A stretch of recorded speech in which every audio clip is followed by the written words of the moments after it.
Rayalaseema పౌరుషానికి care of address, కానీ రాజకీయానికి మాత్రం ఎప్పుడూ ఒక ప్రయోగశాలేనా? నాడు రాజధాని కోసం, నేడు నీటి కోసం. అసలు సీమ ప్రయోజనాలను కాపాడేది ఎవరు? అసలు సీమకు అన్యాయం చేసిన ఒక వర్గమే నేడు సీమపై మొసల కన్నీరు కార్చడాన్ని ఎలా చూడాలి? అన్యాయం చేసిందెవరు, చేస్తుందెవరు?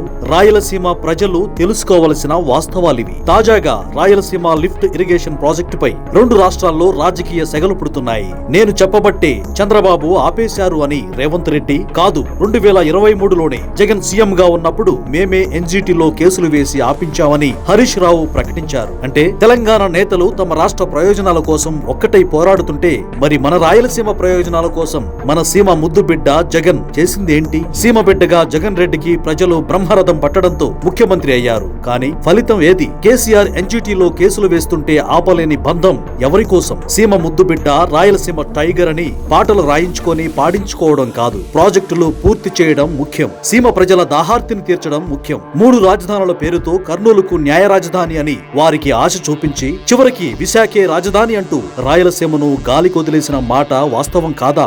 రాజకీయ కక్షలతో అమర్ రాజా, జాకీ, కియా అనుబంధ పరిశ్రమలను సీమ నుంచి తరిమేశారు. దీనివల్ల ఈ ప్రాంత యువతకు తీరని లోటు జరిగింది. ఉపాధి అవకాశాలు కోల్పోయారు. కడప స్టీల్ ప్లాంట్ శంకుస్థాపనలకే పరిమితమైంది. ఉద్యాన పంటల రైతులకు రాయితీలు అందక కుదేలయ్యారు. సాగు దెబ్బతింది. ఓట్లు వేసి ముఖ్యమంత్రిని చేస్తే సీమ ప్రజలకు జగన్ ఇచ్చిన కానుక ఇదేనా? ఒక్క జగనే కాదు, స్వాతంత్ర్యం వచ్చినప్పటి నుంచి ఉమ్మడి ఏపీలో చాలా మంది రెడ్లు సీమలో అధికారం చేపట్టారు. వారి వల్ల సీమకు ఒరిగిందేమీ లేదు. ఏనాడు సీమ సమస్యలను తీర్చలేదు. అధికారం మాత్రమే చూసుకున్నారు. వారు బాగుపడ్డారు. కానీ ఆ వర్గం ఓడిపోయిన ప్రతిసారి రోడ్ల మీదకి రావడం, రాజకీయ ప్రయోజనాలంటూ మాట్లాడడం ఒక విచిత్రం. కానీ ఇప్పుడు పోతిరెడ్డిపాడు హెడ్ రెగ్యులేటర్ ద్వారా సాగునీటి సరఫరాను ముఖ్యమంత్రి చంద్రబాబు మెరుగుపరిచారు. చివరి ప్రాంతమైన కుప్పంకు కూడా కృష్ణా జలాలను తరలించి అక్కడి ప్రజల తాగునీటి కొరతను తీర్చారు. అనంతపురం, కడప జిల్లాలను తయారీ రంగ కేంద్రాలుగా తీర్చిదిద్దారు. కర్నూలులో దేశంలోనే మొదటిసారిగా డ్రోన్ సిటీని ఏర్పాటు చేస్తున్నారు. పునరుత్పాదక ఇంధన రంగంలో ఏపీ నంబర్ 1 గా నిలిచింది.